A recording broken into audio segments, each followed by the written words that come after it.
majtama'a qaumun fi baitin min buyutillah yatluna kitaballah wa yatadarasunahu fima bainahum illa nazalat alaihimus sakinah wa ghasyiyatuhumur rahmah wa haffat bihimul malaikah wa dzakarahumullahu fiman indah. Tidaklah suatu kaum duduk di salah satu rumah Allah membaca ayat-ayat Allah dan sama-sama mempelajarinya kecuali turun kepada mereka as-sakinah, ketentraman dan kenyamanan. Wa ghasyiyatuhumur rahmah, dan mereka diliputi pula oleh rahmat, kasih sayang dari Allah Subhanahu wa taala. Wa haffat bihimul malaikah, dan mereka pun dikelilingi oleh para malaikat, karena malaikat suka majlis-majlis zikir dan ilmu. Wa dzakarahumullahu fiman indah, dan Allah akan banggakan sebut-sebut mereka di kalangan malaikat-malaikat yang ada di sisinya, di masyarakat atas. Mudah-mudahan kita termasuk yang sering disebut-sebut di sisi Allah di kalangan para malaikat, dan di akhir majelis ini mudah-mudahan kita pula mendapatkan seperti yang tersebut dalam hadis qudsi, qumu maghfuran lakum, silahkan berangkat meninggalkan majelis ini dalam keadaan diampuni dosa-dosa kalian.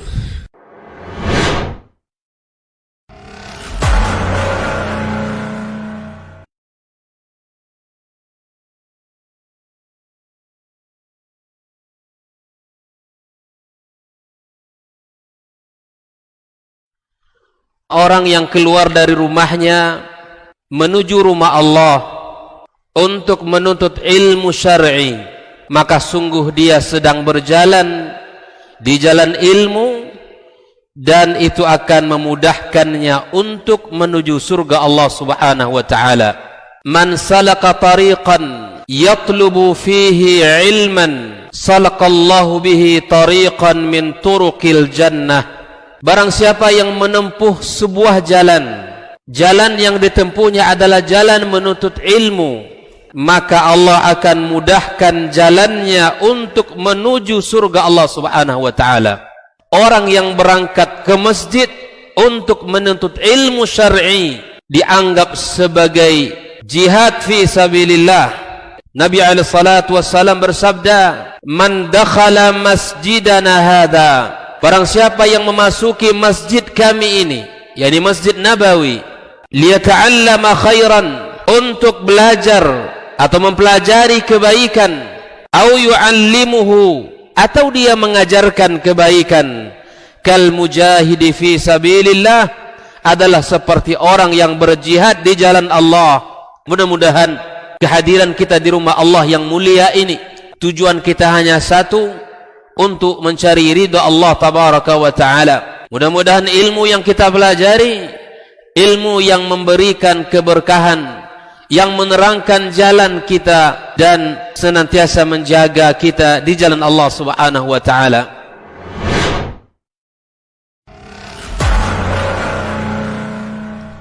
Assalamualaikum warahmatullahi wabarakatuh. Innal hamdalillah nahmaduhu wa nasta'inuhu wa nastahdihi wa nastaghfiruhu wa natubu ilayh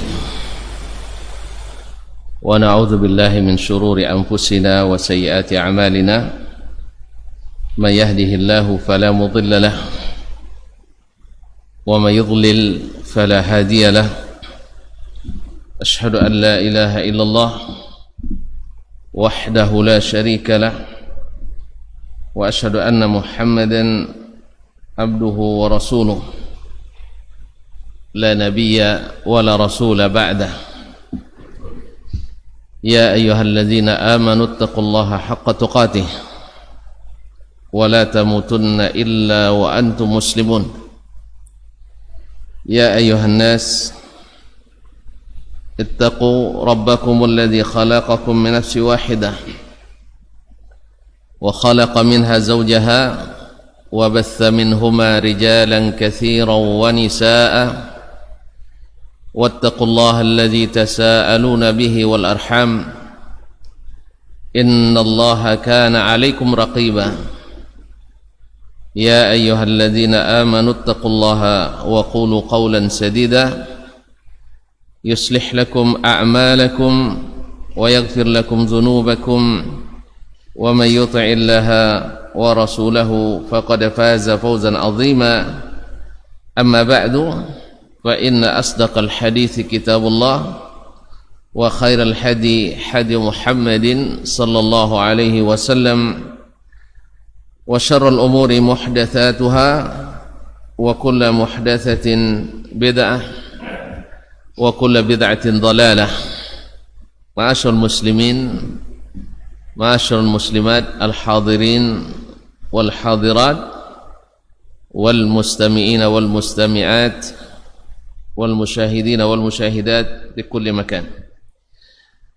Bapak dan ibu-ibu, saudara-saudara dan saudari serta adik-adik dan anak-anak yang hadir di Masjid Abdurrahman Ibn Auf Pekanbaru ataupun yang mendengarkan melalui Radio Rabbani 91,1 FM atau yang menyaksikan melalui media dimanapun berada.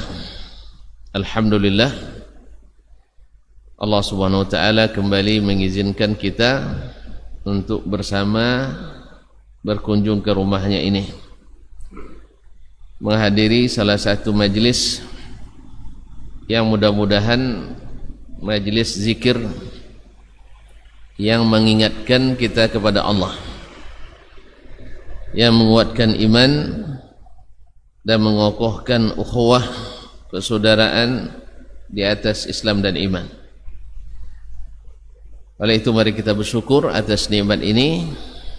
Semoga semakin hari kita semakin rajin hendaknya mengaji, khususnya di zaman yang penuh dengan fitnah, yang penuh dengan keraguan-raguan, sehingga memerlukan senantiasa penguatan-penguatan dengan ilmu dan iman.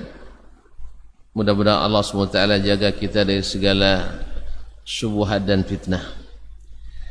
Kaum muslimin dan muslimat rahimanillah wa iyyakum, selawat dan salam kepada baginda Nabi alaihi salatu wassalam yang diutus Allah Subhanahu wa taala sebagai nabi akhir zaman, nabi yang agamanya menasakh seluruh agama yang sebelumnya, yang ajarannya Allah berikan hal-hal yang membuatnya abadi sampai akhir zaman atau sampai akhir umur bumi ini. Oleh itu banyaklah salawat dan salam kepadanya. Mudah-mudahan Allah SWT jadikan kita istiqamah di atas jalannya, meneladani dan mengikuti sunnah-sunnahnya. Kaum muslimin dan muslimat dirahmati Allah, sesungguhnya Nabi alaihi salatu wassalam Allah berikan kepadanya berbagai kelebihan yang tidak diberikan kepada siapapun anak manusia, yang menjadikannya sebagai makhluk yang paling mulia di sisi Allah Tabaraka wa Ta'ala. Bahkan mungkin lebih mulia dari malaikat Jibril sekalipun. Makanya Nabi alaihi salatu wassalam disebut dengan Sayyidul Khalq, yaitu penghulu makhluk semuanya. Oleh itu Ahlus Sunnah wal Jamaah yang senantiasa mengikuti dan mencintainya telah menulis banyak tulisan untuk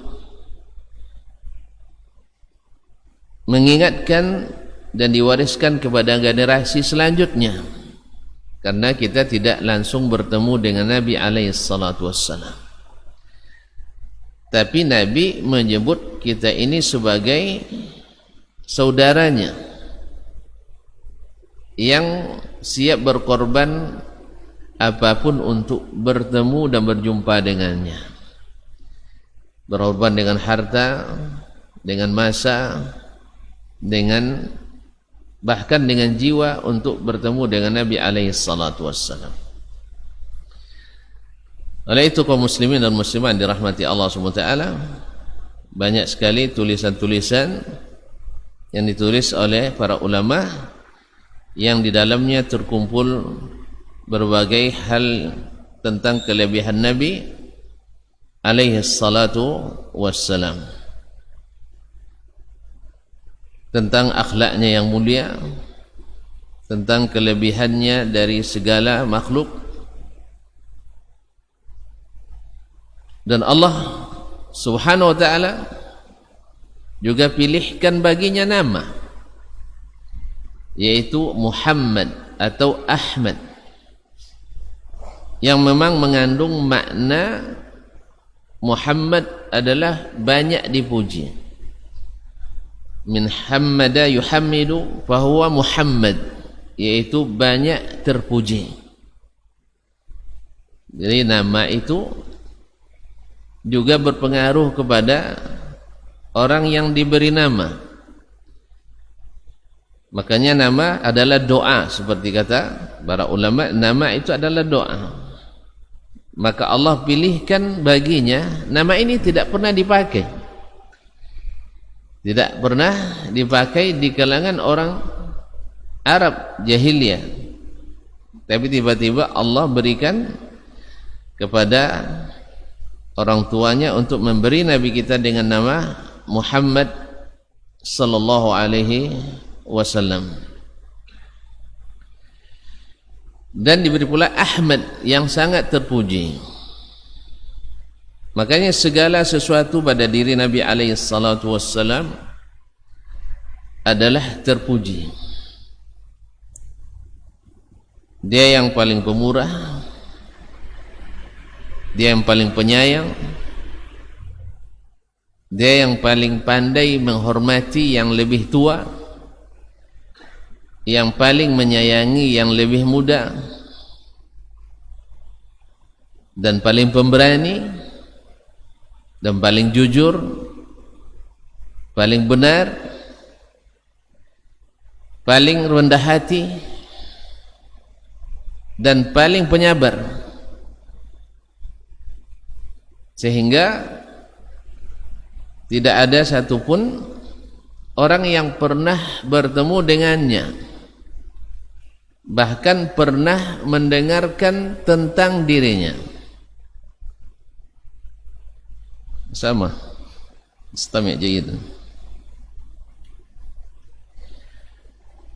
Tidak ada orang yang pernah bertemu dengannya ataupun berjumpa atau mendengarkan sama sekali tentangnya, kecuali mesti mencintainya, mesti menghormatinya, sekalipun tidak semuanya beriman dan mengikutinya. Jadi orang-orang kafir sendiri bila bertemu dengan Nabi alaihi salatu wassalam, dia senang, dia hormat, dia ta'zim. Mulai zaman itu sampai zaman sekarang, dari zaman itu sampai zaman sekarang. Misalnya Heraklius, seorang kaisar Romawi yang berkuasa di wilayah timur, dia sangat hormat dengan Nabi alaihi salatu wassalam. Ketika bertemu dengan Abu Sufyan sebelum masuk Islamnya, dan bertanya kepada Abu Sufyan bagaimana Nabi alaihi salatu wassalam. Kata Abu Sufyan, andainya bukan karena khawatir saya pernah tercatat berdusta, karena orang Arab dulu pantang berdusta. Sekarang dah pandai dusta ya, dah banyak bertemu sama orang kita barangkali ya. Kalau dulu orang Arab dulu pantang berdusta, makanya semboyan atau moto hidup mereka adalah al-waqtu kasayf. Waktu itu seperti pedang. Pedang itu bukan mainan orang penakut. Dan orang penakut, orang yang pemberani biasanya selalu berucap dan berlaku benar. Karena berani karena masih lupa. Berani karena benar, takut karena salah. Jadi mereka selalu menjunjung tinggi kebenaran. dalam berbuat. Nah, ketika Abu Sufyan ditanya dan dia tidak mau berdusta karena bukan akhlak seorang pemuka, apalagi penguasa sejak zaman jahiliyah, tidaklah termasuk akhlak dan budi pekerti yang baik bila penguasa itu berdusta. Maka Abu Sufyan waktu itu dia katakan setelah dia masuk Islam, laula anni khashitu an ya'thiru anni al-kadhiba lakadzabtu yawma idzin. Andainya bukan karena takut saya dibilang pernah berdusta, tercatat dalam sejarah pernah berdusta, hari itulah masanya saya berdusta. Karena kita perlu bantuan untuk memadam melawan dakwah Muhammad sallallahu alaihi wasallam. Karena Nabi kita dituduh sebagai pengacau umat pada masa itu oleh orang-orang Quraisy. Tatanan masyarakat yang menurut mereka sudah aman, rapi, bagus, sudah paripurna, hasil kesepakatan mereka bersama, sudah bagi-bagi kekuasaan dan wewenang, mereka punya darun nadwa. Tiba-tiba Nabi Muhammad sallallahu alaihi wasallam mengacaukan itu dalam bahasa mereka. Maka dia perlu bantuan. Karena Nabi SAW sudah membangun kekuatan di Madinah. Coba lihat, Nabi SAW bisa membangun sebuah negara dalam masa 10 tahun. Dan umurnya mengalahkan seluruh dinasti yang pernah berdiri di dunia. Dinasti-dinasti di dunia menurut ahli kenegaraan paling-paling bertahan 100 sampai 250 tahun. Tapi usia pemerintahan Islam yang dibangun oleh Nabi sallallahu alaihi wasallam dengan segala kegoncangannya bertahan lebih dari di atas 5 abad. Kaum muslimin dan muslimat dirahmati Allah Subhanahu wa taala. Hanya dalam 10 tahun. Nah, orang-orang non muslim sekalipun melihat Nabi, mendengar Nabi, mesti kagum dengan Nabi alaihi salatu wassalam. Makanya Heraklius waktu itu mengatakan, "Lau kuntu indahu la ghasaltu qadabaihi." Andainya saya berada bersamanya, saya akan basuhkan kakinya. Saya akan basuhkan kakinya, wa ahmilu na'laihi, dan saya yang bawakan 2 sendalnya. Subhanallah. Begini dia menghargai Nabi alaihi salatu wassalam. Kalau saya ada bersamanya, saya akan bawakan sendalnya, basuhkan kakinya. Awak sama ayah sendiri ada buat macam itu saya? Sama ayah sendiri. Mari saya basuh tu kaki ayah tu katanya. Carikan sendalnya. Paling-paling nanti mana sendal ayah enggak tahu katanya. Allah musta'an. Kaum muslimin dan muslimat dirahmati Allah. Demikian ta'zim yang Allah berikan kepada Nabi kita Muhammad sallallahu alaihi wasallam sekalipun oleh orang yang tidak muslim. Di sejarah modern, seorang peneliti dari barat Amerika, Michael H.R. mengatakan dalam 100 tokoh paling berpengaruh di dunia, dia tidak muslim, tapi dia meletakkan Nabi kita Muhammad sallallahu alaihi wasallam sebagai orang pertama dan utama yang menjadi tokoh yang paling berpengaruh di dunia. Oleh itu kaum muslimin dan muslimat dirahmati Allah Subhanahu wa taala, ini berkat Allah yang mengangkat Nabi alaihi salatu wassalam dengan segala kelebihan yang dia berikan. Jadi kita katakan orang yang paling pemurah, orang yang paling pandai menghormati, yang paling penyayang, suka memaafkan, merendahkan diri, sampai-sampai Nabi alaihi salatu wassalam di saat damai ataupun di saat perang, beliau sendiri yang bekerja, mengangkat batu, menyusun bata, menggali tanah. Ma'asyiral kiram dirahmati Allah SWT. Bahkan di saat pekerjaan berat yang tak terselesaikan oleh umatnya, beliau sendiri yang mengerjakan. Ketika perang Ahzab, menggali parit. Nabi alaihi salatu wassalam ketika menggali parit,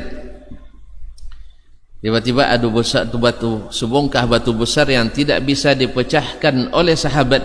Mereka mengadu ke Nabi alaihi salatu wassalam. Nabi mengambil bajing dan mengatakan, Allahu Akbar, futihat liya khazainu Furs.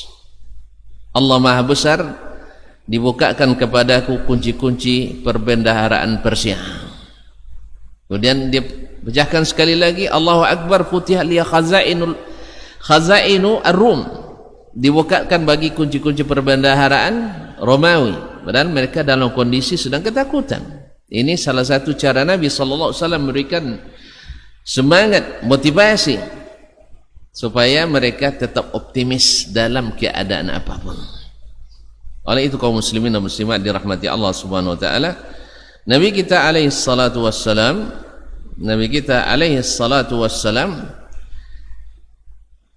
dengan nama Muhammad ya sesuai pula dengan keadaan dirinya sendiri. Orang yang terpuji sehingga tidak satu pun sejarah kehidupannya yang perlu dirahasiakan. Sampai urusan rumah tangganya sekalipun.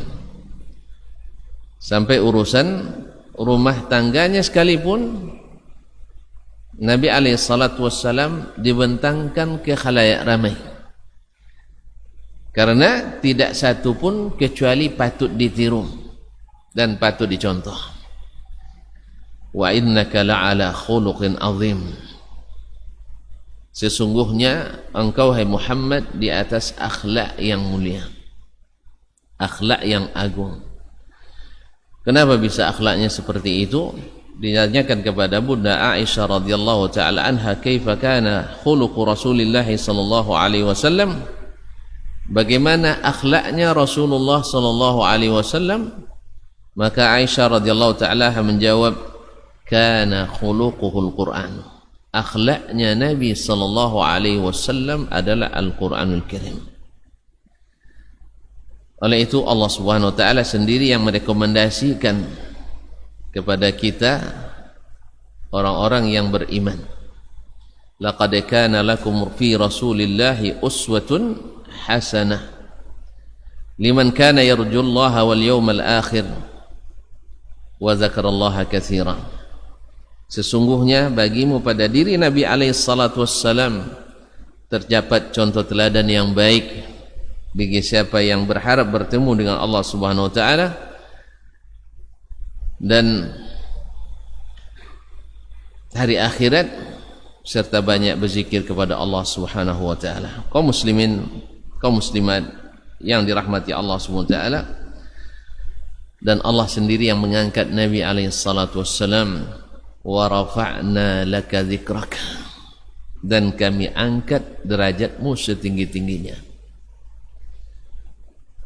Ma'asyiral kiram, sampai-sampai ketika di malam Isra dan Mi'raj, setelah sampai ke di atas langit ketujuh di Sidratil Muntaha, Nabi alaihi salatu wassalam dipersilahkan maju ke suatu tempat yang Jibril sendiri tidak diizinkan maju ke tempat itu.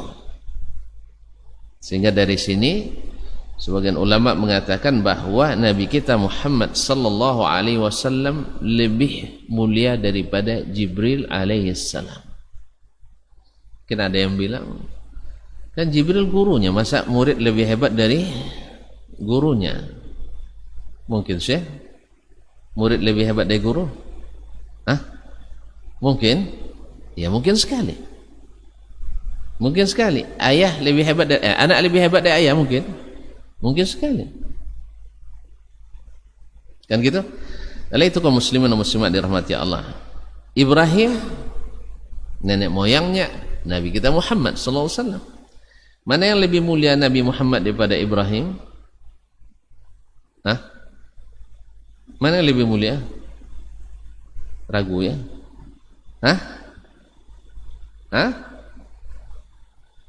Nabi yang kata. kaum muslimin dan muslimat, ana sayyidu waladi Adam yaumil qiyamah wala fakhr. Saya adalah penghulu keturunan Adam pada hari kiamat.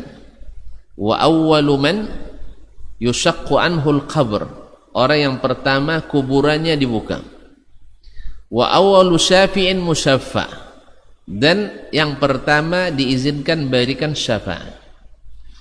Berarti Nabi kita alaihi salatu wassalam adalah yang pertama memberikan syafaat. Sebelum tak ada asy-syafa'atul kubra. Di saat umat manusia datang ke Adam, Adam tak bisa. Datang ke Nuh, Nuh angkat tangan. Datang ke Ibrahim, Ibrahim mengaku. Datang ke Musa, Musa bilang tak bisa. Datang ke Isa alaihissalam, Isa pun merasa tak mungkin. Maka mereka semuanya mendisposisikan kepada Nabi setelahnya. Akhirnya Isa alaihissalam mengatakan, pergilah kalian kepada Muhammad sallallahu alaihi wasallam. Ya, maka ketika manusia datang kepada Nabi kita Muhammad sallallahu alaihi wasallam, beliau mengatakan ana laha, dan ini memang untuk saya. Maka Nabi alaihi salatu wassalam maju dan sujud di bawah Arsyur Rahman, di bawah arsy. Berarti Allah di mana? Di atas arsy. Karena tidak boleh Nabi sujud kepada, ya ulang lagi, ini pelajaran tauhid ini. Dah lulus tuntun nampaknya ini. Boleh sujud ke arsy, boleh sujud ke selain Allah. Apa kata boleh? Saya ulang lagi. Sujud ke makhluk boleh apa tidak? Arsy makhluk atau tidak? Makhluk boleh sujud ke arsy?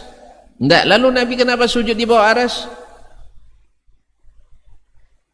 Kau pada bingung? Karena tuan-tuan tidak mengakui Allah di atas arsy, ya.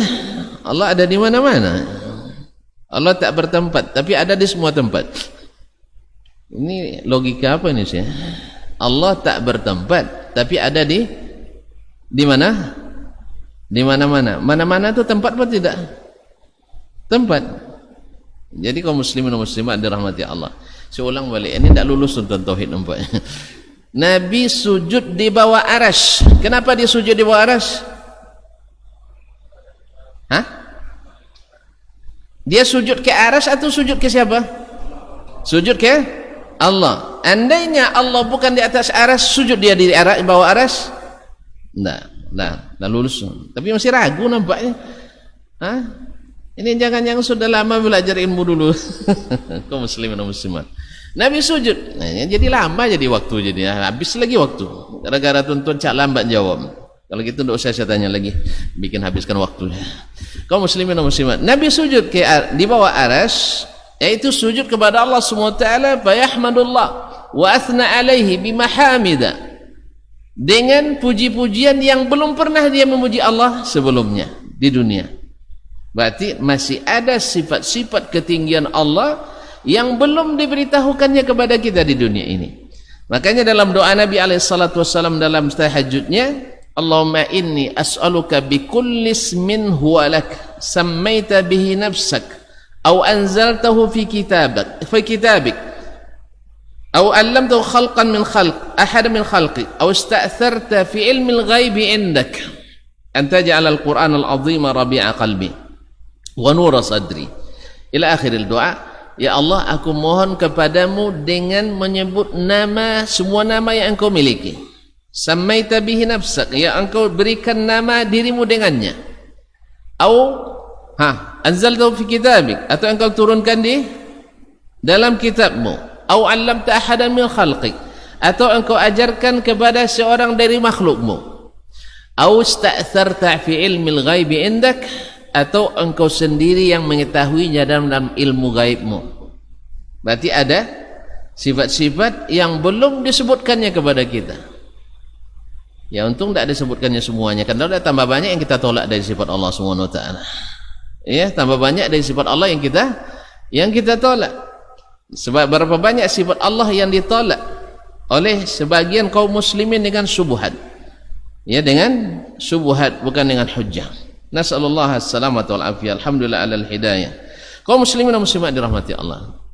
Ini gara-gara bertanya tadi jadi rusak apanya? Alur sih. Kaum muslimin dan muslimat. Sampai mana tadi? Bah. Sampai di mana tadi? Nabi SAW yang diangkat langsung oleh Allah namanya. Wa rafa'na laka dzikra, sampai beliau datang ke Sidratil Muntaha. Beliau maju ke tempat yang Jibril sendiri tidak bisa maju. Kemudian di akhirat nanti Nabi SAW ketika kiamat kuburan yang pertama terbuka, kemudian dia yang pertama diizinkan memberi syafaat sebelum yang lain-lain memberikan syafaat, karena hari itu ada syafaat-syafaat. Tapi yang syafaat pertama adalah dari Nabi kita alaihi salatu wassalam. Semoga kita mendapatkannya. Kaum muslimin dan muslimat dirahmati Allah, dan yang pertama masuk ke surga. Yang pertama masuk ke surga. Nah, kalau demikian, maka memuliakan Nabi alaihi salatu wassalam secara fitrah semua orang mesti mencintainya. Semua makhluk mesti mencintainya. Kalau tidak, kita kalah sama batu.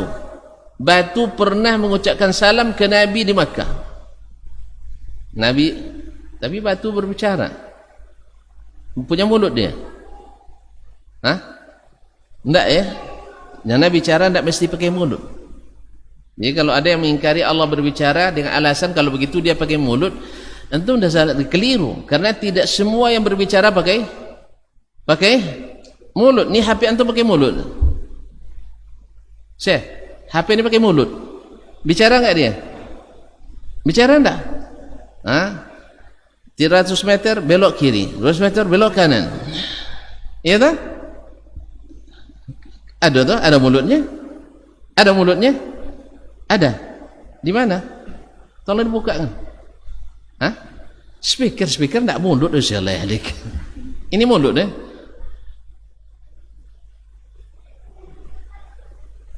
Iya, ada mulutnya enggak? Enggak, alhamdulillah. Antum jurusan filsafat ya? Saya bicara tentang mulut. Ini mulut bukan kan? Ini ada mulutnya? Enggak. Antum terbayang Kak Sigel itu barangkali punya mulut dia ya. Ini suara perempuan pula dibuat mana-mana perempuan, kaum muslimin. Dan pernah pula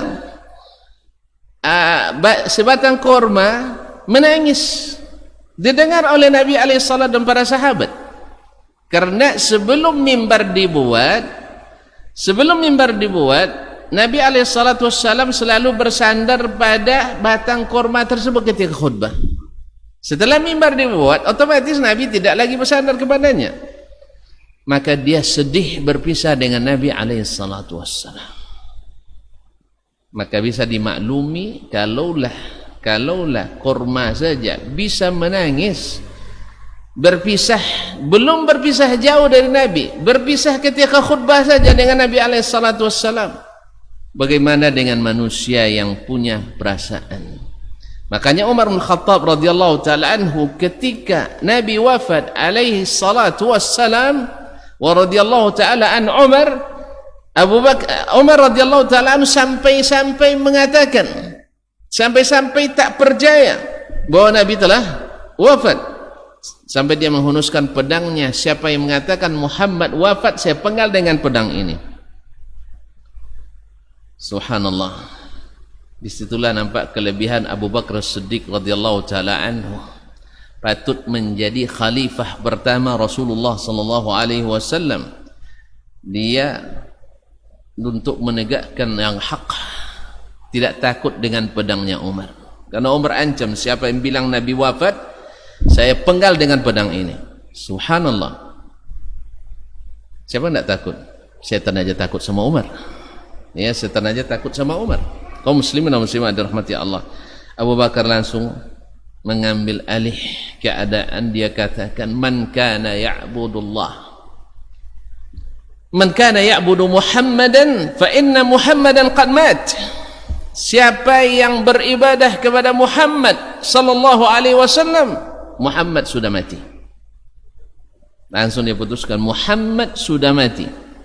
Wa man kana ya'budullah fa innallaha hayyun la yamut. Siapa yang beribadah kepada Allah, Allah hidup selamanya, tak pernah mati. Ini juga kaidah yang mesti mesti ditegaskan oleh Abu Bakar radhiyallahu anhu, bahwa setinggi apapun derajatnya Nabi kita Muhammad sallallahu alaihi wasallam, maka tidak boleh diberikan sifat ketuhanan padanya. Salah satu sifat ketuhanan adalah tidak mati.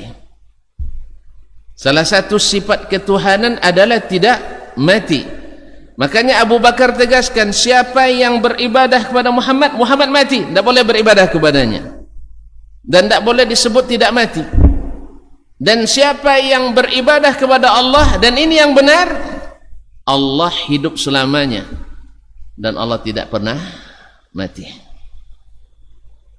Ini akidah kaum muslimin dan muslimat. Nah, ketika diingatkan itu dan dibacakan ayat kepadanya, innaka mayyitun wa innahum lamayyitun, kamu akan mati hai Muhammad, dan mereka juga akan mati. Dan masih banyak ayat-ayat tentang mati dalam Al-Quranul Karim.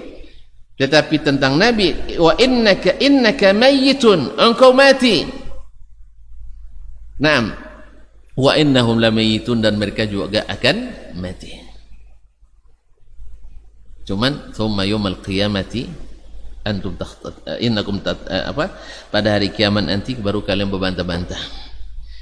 Mendengar itu Umar radhiyallahu taala anhu, ka'anni lam asma' bihadzal ayati qabla hadha. Saya seolah-olah tidak pernah mendengar ayat ini sebelum ini. Kaum muslimin. Nah, kalaulah orang-orang yang tidak beriman, yang tidak mengikut Nabi sallallahu alaihi wasallam, bahkan makhluk yang tidak mukallaf, makhluk yang tidak bernyawa, yang tidak berakal, mencintai Nabi alaihi salatu wassalam, maka kita orang-orang yang Islam, orang-orang yang beriman, mestilah lebih mencintai Nabi alaihi salatu wassalam. Kalaulah mereka menghormati dan menta'zim Nabi alaihi salatu wassalam, memuliakannya, maka kita mesti lebih memuliakan Nabi alaihi salatu wassalam. Karena tidak mungkin orang sebaik itu tidak dicintai dan dihormati. Oleh itu kaum muslimin dan muslimat, namun seperti kata Imam Ibnul Qayyim rahimahullah, cinta itu terbagi. Ada cinta yang sifatnya seseorang mencintai karena ada keinginan pada yang dicintai. Ada cinta yang menginginkan sesuatu untuk yang dicintai. Ada cinta yang menginginkan sesuatu yang diinginkan oleh yang dicintai. Dapal? Belum paham nampaknya. Ini gimana nak hafal? Paham aja belum ya? Kaum muslimin dan muslimat. Ada cinta karena ada keinginan pada yang dicintai. Ini cinta yang sifatnya fitrah, sunnatullah. Lihat orang yang berkelebihan, kita ingin dekat dengannya. Kalau kelebihan di cantiknya, kalau mudah-mudahan bisa kita lamar, ya tak? Kalau dia orang kaya, mudah-mudahan kita dapat minimal dapat nama, berteman sama orang kaya, sehingga kaya kita, berteman. Kamu gitu ya, teman dengan orang cerdas, kita ingin dapat kecerdasannya, atau minimal dapat nama bahwa kita berteman dengannya. Makanya ketika orang datang misalnya presiden, lomba-lomba berfoto dengannya, lalu dipajang di rumahnya, seolah-olah teman presiden, padahal presiden tak ingat lagi. Jadi kaum muslimin dan muslimat dirahmati Allah SWT. Subhanallah. Habis waktu saya? Ini belum separuh, Ustaz. Iya, belum separuh. Ini salah saya juga tadi, kenapa nanya-nanya orang nih, bikin lama tuh. Kaum muslimin dan muslimat. Sampai di mana tadi? Ya, Anak mencintai karena ada keinginan pada yang dicintai. Ini cinta tabi'i, cinta fitrah.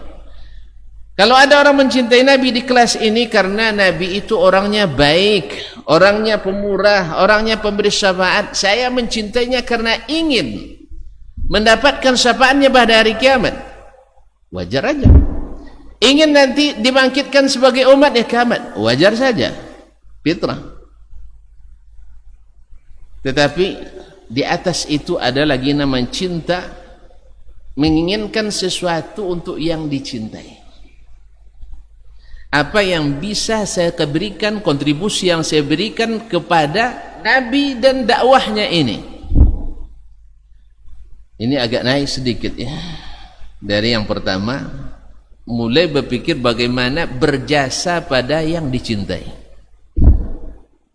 Sehingga sebagian berusaha melakukan hal-hal, semoga hal itu membahagiakan orang yang dicintai. Jelas?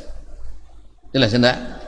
Misalnya ya ada orang yang datang ke Nabi alaihi salatu wassalam, atau sebutlah ketika Jabir bin Abdullah radhiyallahu taala anhu melihat Nabi kelaparan dengan para sahabat di waktu perang Ahzab, dia datang ke rumah ingin membahagiakan Nabi alaihi salatu wassalam para sahabatnya, walaupun dia sendiri dalam keadaan lapar, tapi dia dahulukan Nabi alaihi salatu wassalam.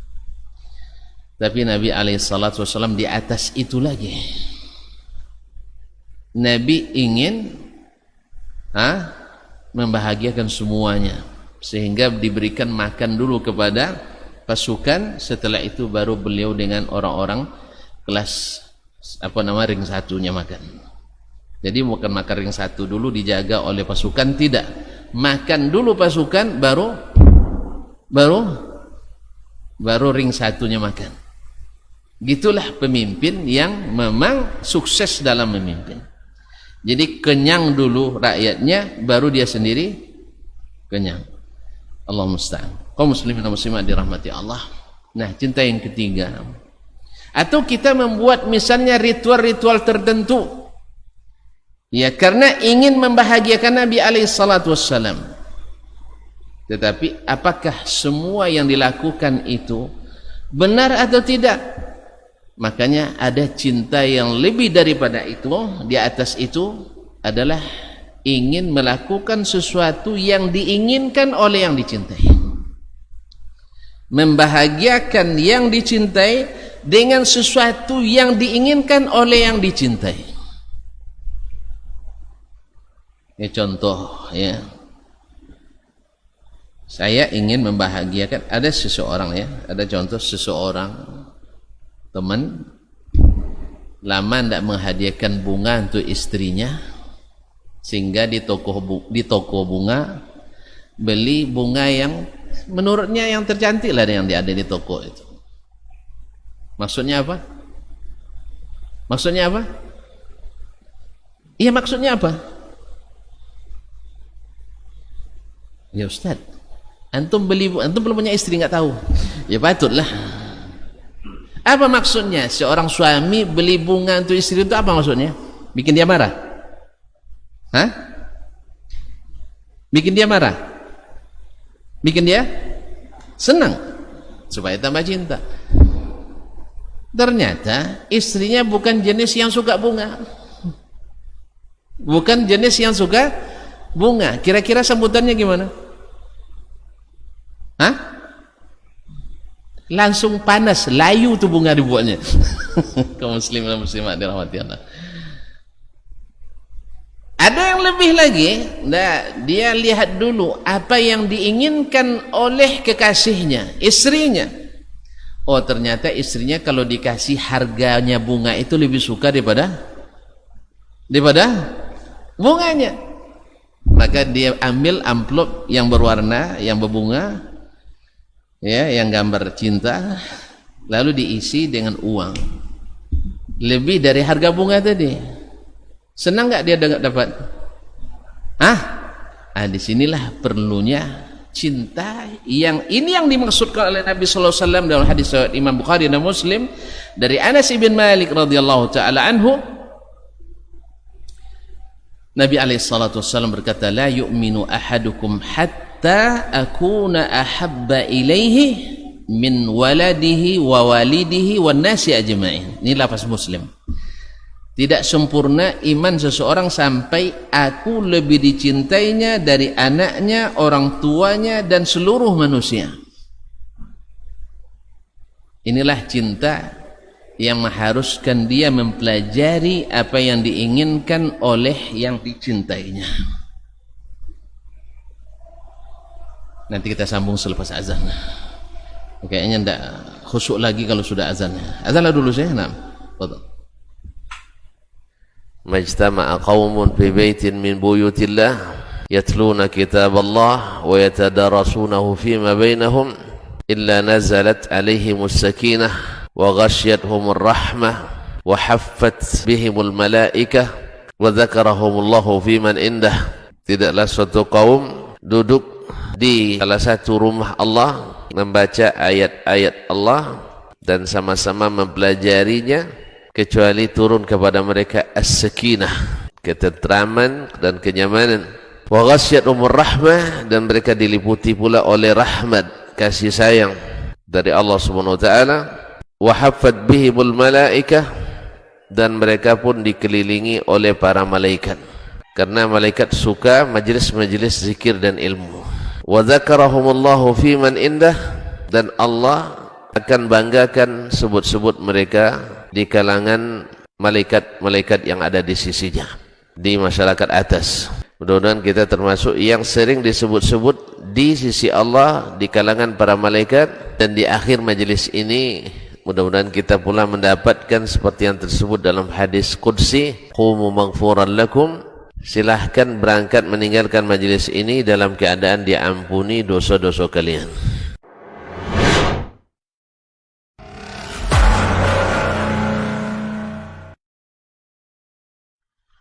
Orang yang keluar dari rumahnya menuju rumah Allah untuk menuntut ilmu syar'i, maka sungguh dia sedang berjalan di jalan ilmu, dan itu akan memudahkannya untuk menuju surga Allah Subhanahu wa taala.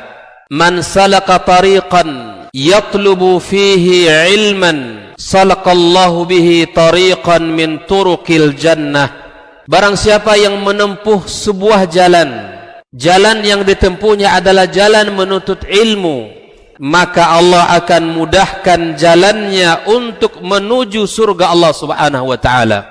Orang yang berangkat ke masjid untuk menuntut ilmu syar'i dianggap sebagai jihad fi sabilillah. Nabi alaihi salatu wassalam bersabda, "Man dakhala masjidana hadza", barang siapa yang memasuki masjid kami ini, yakni Masjid Nabawi, liyata'allama khairan, untuk belajar atau mempelajari kebaikan, au yu'allimuhu, atau dia mengajarkan kebaikan, kal mujahidi fi sabilillah, adalah seperti orang yang berjihad di jalan Allah.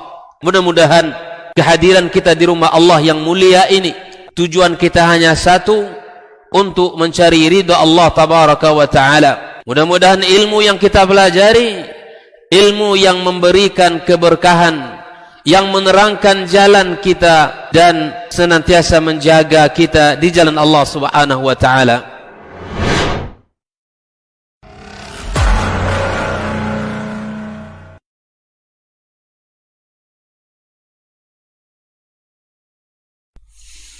Allahu Akbar, Allahu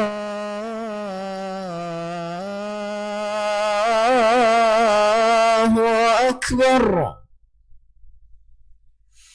La ilaha illallah.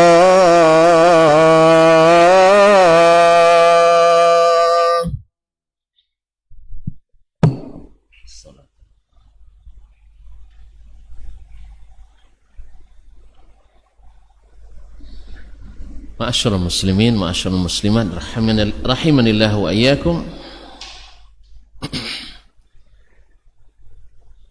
Jadi, la yu'minu ahadukum hatta akuna ahabba ilaihi min waladihi wa walidihi wan nasi ajma'in. Tidaklah sempurna iman seseorang di antaramu sampai aku lebih dicintainya dari anaknya, orang tuanya, dan seluruh manusia. Ini iman atau cinta yang masuk dalam iman. Kalau tadi mencintai, sifat mencintai itu fitrah. Itu adalah fitrah. Nah, cinta yang seperti ini mengharuskan orang yang mencintainya mempelajari, mengetahui apa yang diinginkan oleh yang dicintai, sehingga dia mencintainya, memuliakannya, menta'zimnya seperti yang diinginkan olehnya, bukan seperti yang diinginkan oleh yang mencintai. Jadi bukan hanya sekedar kita nak menyenangkan, padahal yang ingin kita senangkan belum tentu senang dengan apa yang kita lakukan. Jadi ini kaum muslimin dan muslimat, ini cintanya orang-orang beriman. Nah, kenapa kita mencintai Nabi SAW dan menta'zimnya, memuliakannya? Karena memang pertama Allah sendiri yang menginginkan itu dari kita. Allah menyebut Nabi dengan kelebihannya kepada kita, seperti Allah berfirman, laqad ja'akum rasulun min anfusikum azizun alaihi ma'anittum harisun alaikum bil mu'minina raufur rahim. Sungguh telah datang kepadamu rasul dari kalanganmu sendiri yang tidak ingin memberatkan kalian dan bersungguh-sungguh beri hidayah pada kalian, dan pengasih dan penyayang kepada orang beriman. Nah, orang yang seperti ini apa balasannya? Orang tidak pernah mau menyulitkan kita, ingin kita selamat, dan sayangnya kepada kita tak terberikan lagi. Apa harus yang kita lakukan? Dah mulai ngantuk nampaknya. Mesti nak kita muliakan, mesti nak kita tinggikan. Ya, kalau ada orang kaum muslimin dan muslimat bila berurusan dengannya mudah terus, antum hormat tak sama dia? Ya hormat. Antum muliakan, muliakan. Bahkan nanti akan kita berikan predikat karyawan teladan, pegawai teladan. Apalagi tambah pula pemurah pula. Itu sering kita nak jumpa dengannya. Ya tak? Murah senyum, murah marah. Nah, jadi kaum muslimin dan muslimat dirahmati Allah SWT. Jadi Allah SWT katakan, qul in kuntum tuhibbunallaha fattabi'uni. Allah yang inginkan kita mencintai Nabi dengan mengikutinya, dengan memuliakannya. Karena cinta ke Nabi itu sama dengan cinta kepada Allah. Taat ke Nabi itu sama dengan taat kepada Allah. Memuliakan Nabi itu sama dengan memuliakan Allah. Menta'zim Nabi itu berarti menta'zim Allah tabaraka ta'ala. Allah sendiri yang menta'zimnya. Masa kita tidak menta'zimnya? Yang kedua, kaum muslimin dan muslimat dirahmati Allah, di samping tadi beliau punya kelebihan yang Allah lebihkan. Nasabnya jelas, nasab yang mulia. Kalau bahasa kita darah apa itu? Darah merah, darah biru. Rasnya tak tahu juga. Ya, artinya dari nasab yang jelas dan mulia sampai kepada Nabi Ismail bin Ibrahim alaihi wassalam. Allah pilihkan dari Bani Ibrahim Adnan, dari Bani Adnan Allah pilihkan Quraisy, dari Quraisy Allah pilihkan Hashim, dari Hashim dipilihkan Nabi kita Muhammad sallallahu alaihi wasallam, seperti dalam hadis Sahih Bukhari. Yang ketiga, kaum muslimin dan muslimat dirahmati Allah, Nabi itu sangat mencintai kita. Ya. Yang pertama tadi disebutkan kenapa mencintai Nabi, menghormati Nabi, karena Allah mencintainya, Allah memuliakannya, Allah menta'zimnya. Maka kita mesti melakukan itu. Karena menta'zim Nabi, menta'zim Allah, memuliakan Nabi, memuliakan Allah, menaati Nabi, menaati Allah. Seperti yang ditegaskan oleh Imam Syafi'i rahimahullah dalam kitabnya Ar-Risalah. Kemudian kaum muslimin yang kedua, nasab Nabi itu mulia. Orang yang nasabnya mulia, ya secara fitrah ya mesti kita muliakan, mesti kita cintai. Naam. Naam, ditambah kepribadiannya tadi. Yang ketiga adalah Nabi sendiri sangat mencintai kita. Nabi sangat mencintai kita. Allah yang beritahukan, bil mu'minina raufur rahim, harisun alaikum. Sangat bersungguh-sungguh memberikan hidayah bagi kalian. Sampai jangan di dunia, di akhirat saja. Makanya ketika kaum muslimin dan muslimat dirahmati Allah, Nabi ditolak dakwahnya setelah Nabi ditinggalkan oleh dua orang kekasih hatinya, Bunda Khadijah radhiyallahu anha, kemudian pamannya Abu Talib. Nabi bersedih sehingga disebut tahun itu Amul Huzni dalam As-Sirah Nabawiyah. Nabi di Mekah semakin tak punya peluang untuk berdakwah, semakin dipersempit ruangnya, karena Nabi sekarang tidak ada lagi yang memberikan suaka kepadanya.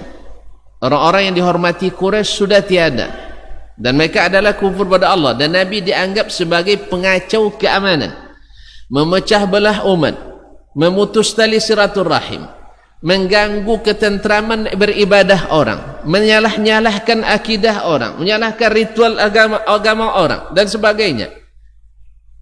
Nabi kan menyalahkan mereka. Kalau tidak menyalahkan mereka, kenapa mereka marah sama Nabi SAW?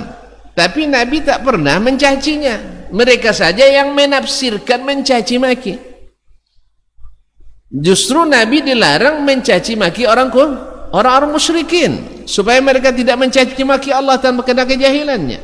Cuman mereka ketika disalahkan menganggap sebagai membodoh-bodohkan, mencaci maki. Seperti hari ini juga fitnah terjadi ketika kita salahkan suatu hal yang jelas-jelas salah. Oh, dia merendahkan, mencaci maki dan sebagainya, walaupun tidak ada kata caci maki. Nabi alaihissalam dituduh waktu itu, sehingga Quraisy tak memberi peluang lagi ke Nabi alaihissalam menyampaikan firman Allah, sunnah Rasulullah sallallahu alaihi wasallam. Hanya beliau kita pergi Taif dengan harapan Taif adalah saudara sepersusuannya. Nabi kan dulu disusukan di Bani Sa'ad oleh Halimatus Sa'diyah, yaitu dari Bani Hawazin, yang darinya Ats-Tsaqif. Jadi sebagai saudara-saudara sepersusuan, paman-paman sepersusuan, kakak-kakak sepersusuan, adik-adik sepersusuan, di situ banyak. Tetapi apa yang terjadi? Jangankan diterima dakwah Nabi, justru Nabi didemo oleh mereka. Diturunkan orang-orang jahilnya, diturunkan anak-anak kecil untuk melempari dan mencemooh Nabi alaihissalam. Nabi berjalan sampai beliau hampir tidak sadar kemana arah berjalan. Sampai di suatu tempat, datang kepadanya Jibril alaihissalam dan membawa malaikat gunung. Ini bukan pemegang kunci gunung, ya, enggak ya. Ya, pemegang kunci gunung mati juga kena debu gunung, erupsi gunung. Ini betul-betul malaikat tukang atur gunung, urusan gunung dia. Ya, kalau dia nak goncang-goncangkan itu gunung, kalau dia nak pindah itu gunung, nak letuskan dengan izin Allah Tabaraka wa Ta'ala. Maka kata malaikat Jibril, "Assalamu alayka ya Muhammad. Hadza malakul jibal." Ini malaikat gunung. Dikenalkan ke Nabi sallallahu alaihi wasallam. Kalau awak dapat tawaran itu, ya, ampailah itu, katanya, habis itu. Enggak. Nabi alaihi salatu wasallam lihat sayangnya kepada umat, sekalipun mereka menolak dakwahnya, sekalipun mereka mencaci makinya, sekalipun mereka menghinakannya. Lihat kaum muslimin dan muslimat, dai juga punya mental seperti ini. Semakin dikecilkan orang, dihina orang, Nabi semakin santun kepada mereka. Semakin dilawan, Nabi semakin tenang kepada mereka. Dan semakin dahsyat permusuhannya, Nabi berusaha untuk menenangkan mereka. Inilah baginda Rasulullah sallallahu alaihi wasallam. Apa jawabannya? Nabi alaihi salatu wassalam, inni la arju ay yukhrijallahu min aslabihim man ya'budullaha wahda. Saya masih berharap, mudah-mudahan dari tulang-tulang sulbi mereka Allah lahirkan orang-orang yang hanya beribadah kepada Allah Tabaraka Ta'ala. Coba lihat kaum muslimin, Nabi tak pernah mendendam, dan itu dibuktikan ketika Fathu Makkah. Ketika Fathu Makkah, di saat orang-orang Mekah sudah tidak punya kekuatan lagi untuk melawan Nabi alaihissalatu wassalam, Saat itu baru Nabi katakan, nah, apa kata Nabi sallallahu alaihi wasallam? "Madza antum tadhunnuna anni fa'ilun bikum?" Apa yang kalian kira saya lakukan pada kalian hari ini? Tentu jawabannya kembali ke pengakuan yang asli. Karena kekuatan sudah tidak di tangan lagi. Saat itu baru mereka mengaku, akhun karim, ibnu akhin karim, saudara yang mulia, anak dari saudara yang mulia. Dan Nabi sallallahu alaihi wasallam memang seperti itu. Kata Nabi, izhabu fa antumut tulaqa. Pergilah kalian semuanya bebas. Inilah yang istiqamah, yang menjalankan sunnah Nabi alaihissalam dalam masalah seperti ini yang terjadi oleh para pejuang muslim, para mujahidin. Bila memuka suatu negeri, mereka bukan bermaksud menghabisi, tapi mereka menghidupkannya dengan cahaya ilahi, dengan hidayah Al-Quran dan sunnah Nabi alaihissalatu wassalam. Ma'asyiral kiram dirahmati Allah, sebelum antum lihat-lihat jam tangan atau jam dinding, ya, atau mulai menoleh kiri dan kanan, ya, kita ingatkan bagaimana Nabi dita'zim, dimuliakan oleh para sahabatnya alaihissalatu wassalam. Mudah-mudahan kisah ini mewakili dari sekian banyak kisah. Kalau antum nak tahu, bacalah sirah Nabi alaihissalatu wassalam dari awal sampai akhir. Dan ini memerlukan waktu yang panjang. Karena setiap waqfah, setiap keadaan, setiap momen dengan Nabi alaihissalatu wassalam memerlukan kita berdiri panjang di situ untuk menarik hikmah dan pelajaran yang sangat besar daripadanya. Ketika Sulhul Hudaybiyah, di saat Nabi alaihissalatu wassalam datang ke Mekah ingin melakukan ibadah umrah bersama para sahabat. Waktu itu Mekah masih dalam cengkeraman orang-orang kafir Quraisy. Nabi datang tanpa senjata karena memang untuk pergi beribadah. Mereka bawa seadanya saja. Ya, seperti yang dibawa oleh musafir. Seperti biasa musafir bawa seadanya, bukan untuk perjanjian perang, tapi hanya untuk sekedar melindungi diri. Ya, untuk musafir kan bawa parang juga kadang-kadang kan. Iya, minimal untuk belah durian nanti di jalan gitu kan. Iya, atau untuk mengupas mangga dan sebagainya. Kan ada bawa kan? Enggak ya. Jadi mereka dalam perjalanan mereka datang untuk umrah. Tapi orang Quraisy, orang kafir Quraisy menganggap ini sebagai ancaman. Sedamai apapun orang Islam, orang kafir selalu menganggap ancaman. Makanya mereka akan ribut terus bila umat Islam bersemangat beribadah kepada Allah SWT. Ribut mereka di mana-mana. Walan tarda ankal yahudu walan nasara hatta tattabi'a millatahum. Ya, sampai kalian ikut cara mereka. Mereka ingin kita sekali sepekan aja ke rumah Allah ini. Jangan coba sekali 5 waktu sehari, itu bahaya, dahsyat itu, bahaya. Kaum muslimin dan muslimat dirahmati Allah. Padahal kalau jujur dalam bersejarah, mereka akan dapatkan bahwa Islam dan umat Islam rahmatan lil alamin. Makanya Allah ingatkan, qul bi fadlillahi wa bi rahmatihi fabidzalika falyafrahu. Katakanlah dengan karunia Allah, fadlullah wa rahmatihi, dan rahmatnya. Fadlullah Al-Quran, rahmatihi al-Islam. Islam itu bawa rahmat. Ini yang terbukti kaum muslimin dan muslimat. Nah, orang Quraisy waktu itu tidak tenang. Maka mereka mengirim utusan untuk kaum muslimin jangan masuk Mekah sampai pada waktu yang tidak ditentukan, artinya ada perundingan dulu. Maka pada waktu itu Urwah ibn Mas'ud Ats-Tsaqafi berkata kepada orang-orang Quraisy, alastu biwaladin lakum, bukankah kalian anak sekalian juga? Karena orang Taif dengan Makkah kan hilf, hulafa. Alastu biwalidin lakum, bukankah saya juga orang tua dari yang muda-muda dari kalian? Qalu na'am, benar, bala. Kalau gitu, aufiduni ila Muhammad, a'ridu alaihi khuttat ar-rusyd. Utus saya kepada Muhammad. Dia belum beriman waktu itu. Kepada Muhammad. Kita harus bilang sallallahu alaihi. Kok diam tuan-tuan? Hah? Kalau dengar Nabi Muhammad tak boleh diam. Sallallahu alaihi wasallam. Kaum muslimin dan muslimat. Datanglah Urwah bin Mas'ud Ats-Tsaqafi bertemu Nabi di Hudaybiyah. Lalu dia ajak Nabi sallallahu alaihi wasallam berbicara.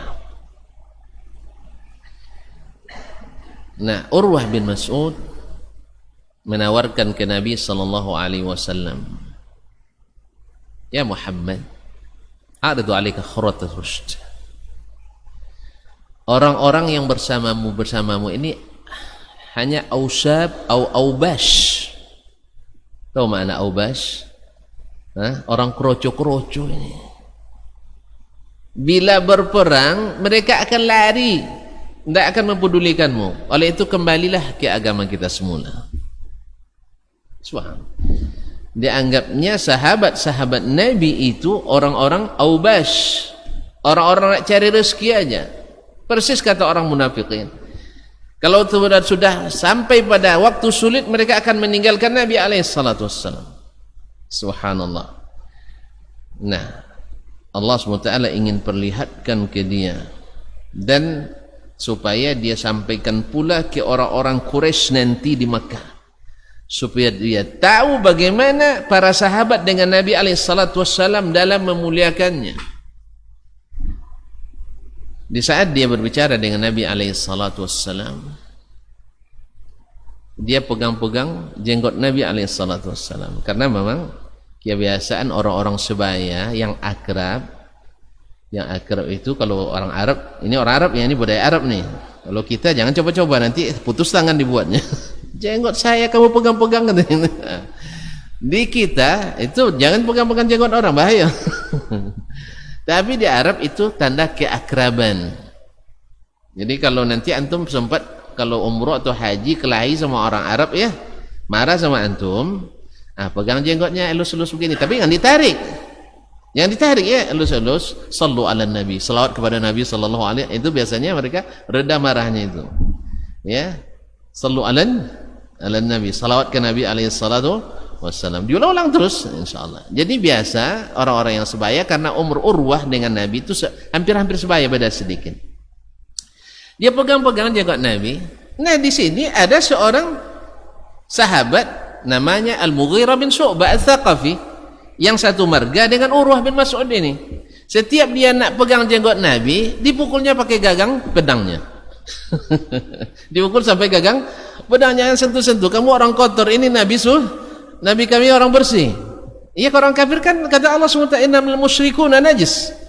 Iya kan? Najasun. Fala yaqrabul masjidal haram ba'da amim hadha. Afwan, fala yadkhulunna al masjidal haram ba'da amim hadha. Jangan sampai masuk ke Masjidil Haram setelah tahun ini. Jadi kaum muslimin dan muslimat, setiap dia nak pegang, ditokoknya pakai gagang pedangnya. Urwah bin Mas'ud kan pemuka kaum, orang kaya dia.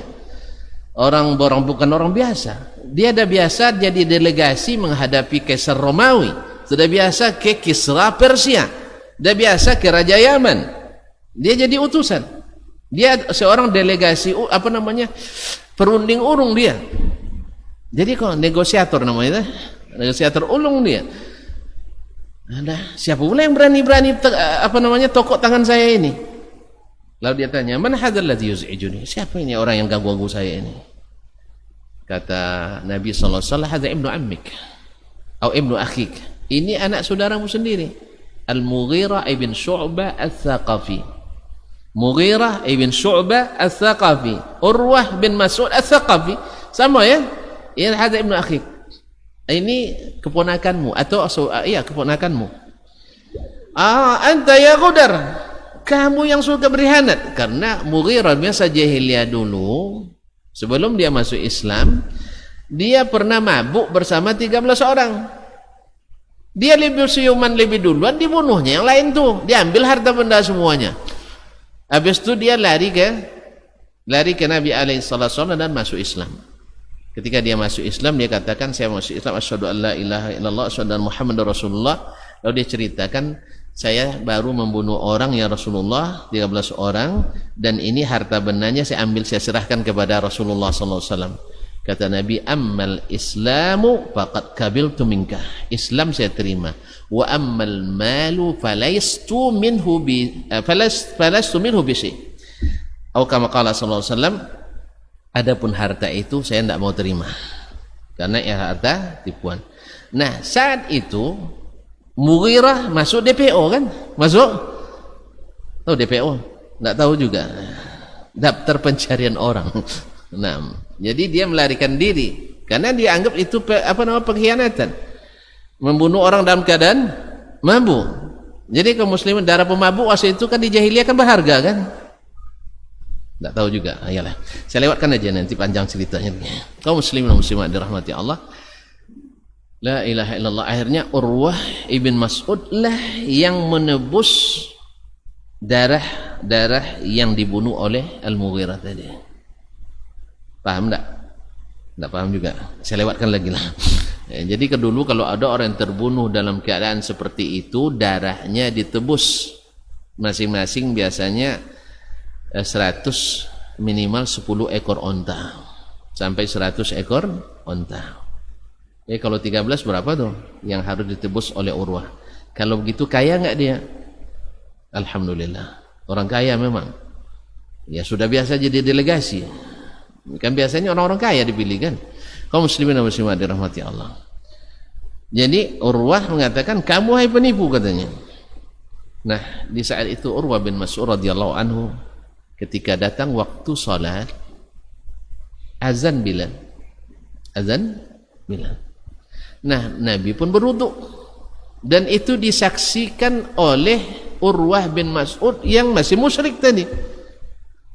Dan Nabi saat seperti itu dia biarkan apapun dilakukan oleh para sahabat terhadapnya, supaya tadi kan dia bilang nih orang kroco-kroco, itu bukan orang setia, orang-orang yang ada kepentingan bersama Nabi sallallahu alaihi wasallam.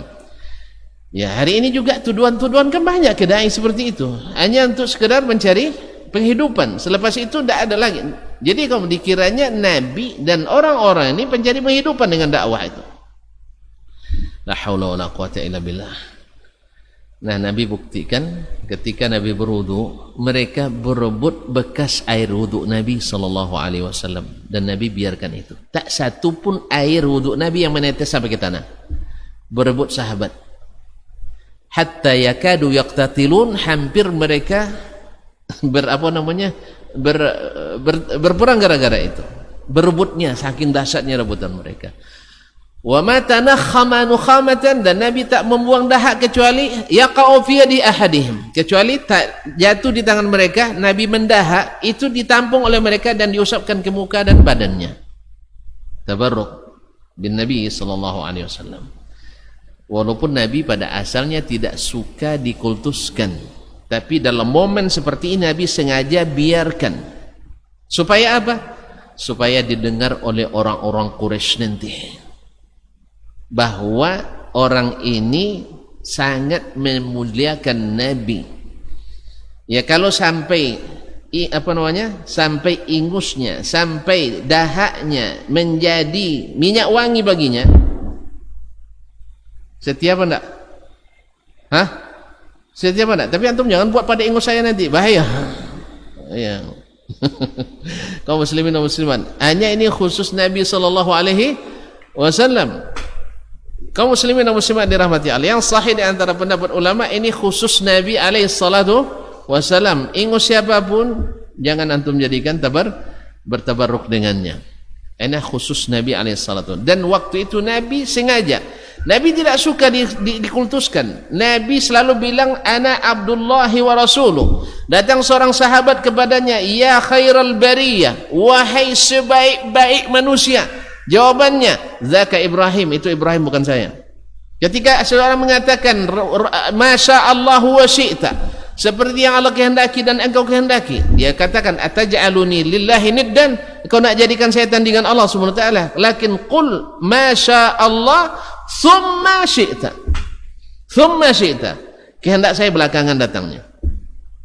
Tidak bisa disamakan dengan kehendak Allah Subhanahu wa taala. Dan Nabi katakan wala tutruni kama atratatin nasara Isa bin Maryam. Jangan kalian mengkultuskan saya, memuji-muji saya berlebihan seperti Isa dipuji oleh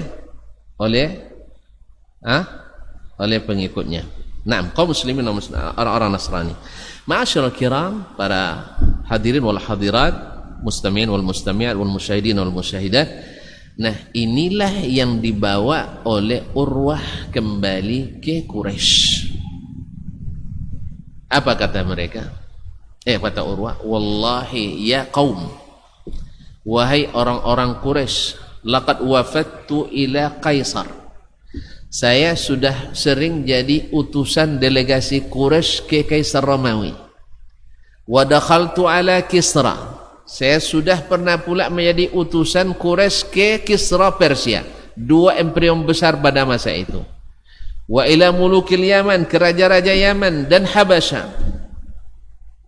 Wallahi ma ra'aitu ashab malikin yukrimu malikahum ka ikrami ashabi Muhammadin Muhammadah. Atau ma ra'aitu ahadan minhum yuhibbu malikahu ka hubbi ashabi Muhammadin Muhammadan. Saya tak pernah melihat orang memuliakan rajanya seperti para sahabat Muhammad sallallahu alaihi wasallam memuliakan Muhammad sallallahu alaihi wasallam. Oleh sebab itu saya usulkan ke kalian, terimalah usulan dia.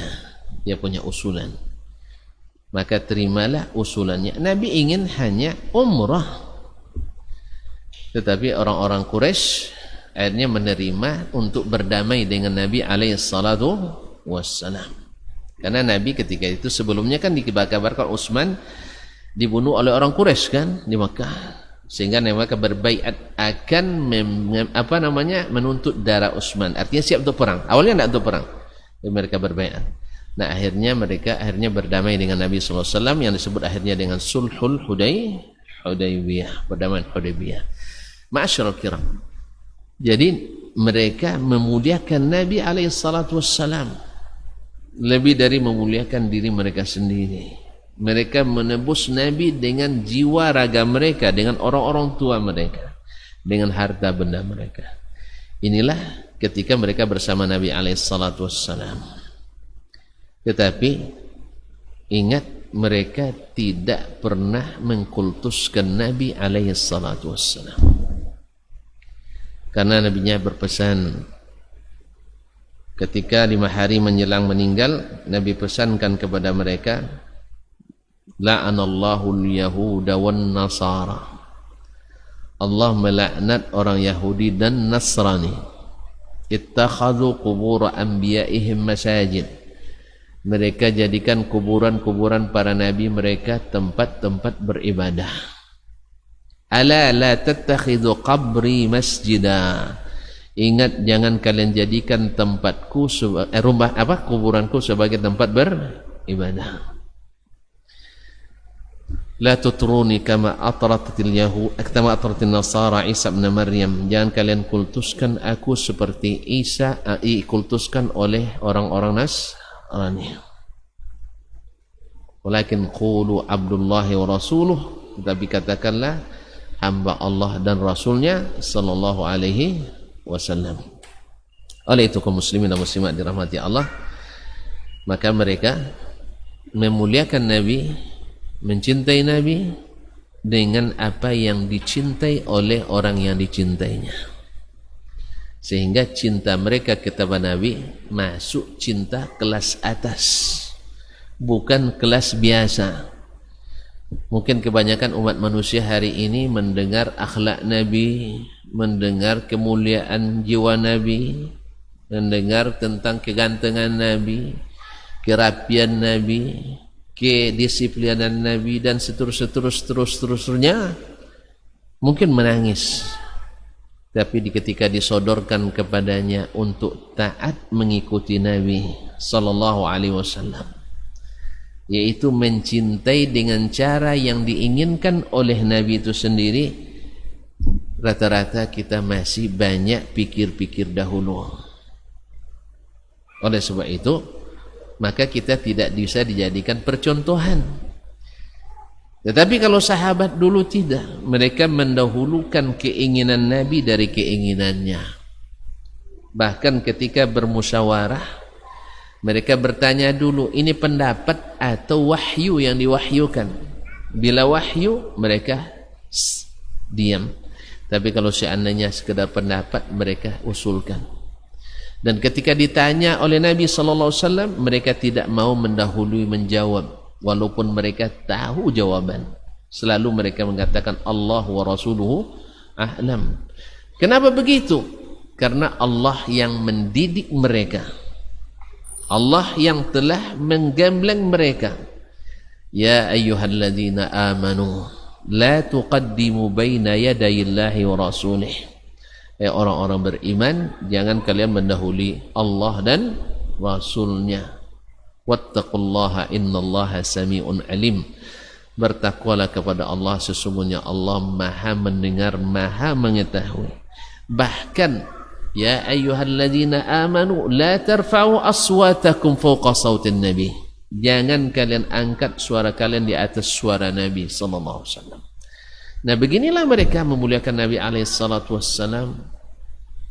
Nah, bagaimana dengan kita yang jelas sekali perintah Nabi atau larangan Nabi sallallahu alaihi wasallam, tetapi kita masih ragu-ragu untuk berubah, meninggalkan perkataan guru atau perkataan syekh atau perkataan kiai yang jelas-jelas bertentangan dengan perkataan yang kita klaim kita mencintainya, walaupun dengan cara-cara yang tidak diinginkannya. Mudah-mudahan Allah SWT menjadikan kita orang-orang yang mencintai Nabi seperti yang dicintai oleh Nabi alaihi salatu wassalam, bukan mencintai Nabi seperti yang kita inginkan, sehingga kita maksud memuliakan ternyata kadang-kadang menghinakan Nabi alaihi salatu wassalam. Apalagi yang mengklaim kadang-kadang karena saking cintanya ke Nabi alaihi salatu wassalam sampai-sampai bertemu setiap hari bersama Nabi alaihi salatu wassalam. Sampai-sampai mengklaim pula bahwa dia mendapat pesan-pesan khusus dari Nabi sallallahu alaihi wasallam. Ini bagi orang-orang awam ya susah diterima, apalagi seharusnya orang-orang intelek. Karena apa? Orang semulia Abu Bakar As-Siddiq, orang yang semulia Umar bin Khattab, orang yang sehebat Uthman bin Affan, orang sepemberani Ali bin Abi Thalib, orang yang secinta Aisyah, yang secantik dan yang disayang seperti Ummu Salamah dan lain-lainnya, tidak pernah mendapatkan kemuliaan itu setelah Nabi wafat. Tiba-tiba orang yang tidak jelas-jelas di mana ilmu dan sunnah yang dilaksanakannya, tiba-tiba menjadi orang yang setiap saat bisa bertemu dengan baginda Rasulullah sallallahu alaihi wasallam. Ini orang awam saja susah percaya, apalagi orang-orang yang diberikan secerca ilmu untuknya. Abu Bakar menghadapi orang murtad, berdebat atau berdiskusi dengan Umar bin Khattab. Umar katakan jangan perangi. Orang melarang tidak mau bayar zakat. Kata Abu Bakar, saya akan perangi sekalipun saya sendiri. Kan apa salahnya dalam masalah pelik ini? Mereka tinggal ketok pintu kamar Nabi. Assalamualaikum ya Rasulullah, ini masalah kami perdebatkan, tolong berikan solusi. Abu Bakar yang benar atau Umar radhiyallahu ta'ala anhu? Ketika terjadi perselisihan antara Muawiyah dengan Ali, kemudian terjadi perang Jamal yang diikuti oleh istri Nabi Aisyah radhiyallahu taala anha. Apa salahnya Aisyah membaca zikir tertentu, berselawat sekian ribu kali, lalu tiba-tiba timbul Nabi alaihi salatu wassalam. Ya, kalau perlu tidak cium lututnya, tak cium kakinya, tidak perlu masuk dengan cahayanya, mencium Aisyah sekali. Subhanallah, Aisyah kan masih muda, ditinggalkan oleh Nabi sallallahu alaihi wasallam ketika Nabi wafat umurnya 18. Demikian sabarnya ibunda Aisyah radhiyallahu taala menjaga kesuciannya, karena Allah sendiri yang menjaganya. Allah yang rekomendasinya dari langit ketujuh. Ma'asyiral kiram dirahmati Allah, tapi Nabi tidak pernah keluar untuk memberikan solusi itu. Tiba-tiba antum percaya orang di abad ke-15 ini, ya, setelah Nabi jauh wafat atau abad-abad sebelumnya, mengklaim bisa setiap hari kapanpun mau bertemu dengan Nabi sallallahu alaihi wasallam. Ada yang mengklaim gurunya langsung masuk ke makam Nabi sallallahu alaihi wasallam lalu bertanya tentang hadis sahih atau tidak sahih, lalu dia katakan hadis ini tidak sahih. Subhanallah. Alhamdulillah ada klarifikasi dari pimpinan Masjidil Haram, Masjid Nabawi, bahwa sejak 881 Hijriah kamar Nabi sallallahu alaihi wasallam, tempat beliau dimakamkan dengan dua sahabatnya, tidak pernah dibuka kecuali dengan resmi. Jadi dengan resmi, dan itu pun tercatat nama-nama orang yang diizinkan masuk. Tiba-tiba antum masuk sendiri tanpa permisi. Berarti antum pakai jin itu gimana? Saya tidak tahu itu kaum muslimin dan muslimat. Makanya ini adalah membuktikan bahwa klaim-klaim tersebut tidak berdasar kalau tidak mau dikatakan dusta yang disengaja. Semoga Allah SWT berikan kita cinta yang benar dengan cara yang benar, bukan dengan cara-cara yang dianggap benar atau yang dibesar-besarkan tanpa dasar ilmu yang dipertanggungjawabkan. Oleh itu kaum muslimin dan muslimat, kita diminta oleh Allah, diperintahkan oleh Allah dan dianjurkan oleh Rasulullah SAW untuk meniru cara sahabat Nabi SAW dalam menghormati, memuliakan, menta'zim Nabi SAW. Mereka adalah yang terbaik, mereka adalah yang paling cinta, mereka adalah yang paling dekat, mereka yang amalannya diterima, mereka lah yang paling ikhlas, mereka yang paling tulus, mereka yang siap berkorban apa saja untuk Nabi SAW. Maka cara mereka lah cara yang terbaik, dan cara-cara yang dibuat-buat oleh orang belakangan belum tentu baik, walaupun masuk dalam cara yang diinginkan oleh orang yang mencintai, tapi belum tentu diterima oleh yang dicintai. Kullun yadda'i waslan bi Laila wa Laila la tuqir lahu bidzaka. Banyak orang mengklaim cinta sama si Laila, tapi Laila tidak mengakuinya. Wallahu musta'an wa alaihi tuklan. Ada pertanyaan perlu dijawab juga nih, Syekh? Baik, jawaban pendek aja. Adakah lafaz niat untuk salat wajib 5 waktu? Tidak ada. Gitu aja lah ya. Tidak ada, karena yang namanya an-niyah, siapapun yang pandai bahasa Arab, an-niyatu huwal qasdu. Niat itu maknanya adalah maksud. Kalau maksud dalam bahasa kita di mana? Maksud hati atau maksud lidah? Kita biasanya menyebut maksud hati atau maksud lidah. Serius ini, buka kamus lagi, buka kamus besar bahasa Indonesia, KBBI. Kalau maksud itu hubungannya dengan lidah atau dengan hati? Iya, berarti belum berubah. Dalam bahasa Arab juga seperti itu. Al-qasdu huwa mahalluhul qalbu. Tempatnya di hati. Oleh sebab itu tidak diriwayatkan dari Nabi sekalipun, dan dari para sahabat pun Nabi melafazkan niat salat di salat apapun, baik salat 5 waktu maupun salat yang lain. Nah, ada sebagian yang memahami ya di luar yang direkomendasikan Nabi sallallahu alaihi wasallam. Artinya tidak ada dalam sunnah qauliyahnya, tidak ada dalam sunnah fi'liyahnya, tidak ada dalam sunnah takririyahnya. Berarti kan di luar jalur utama.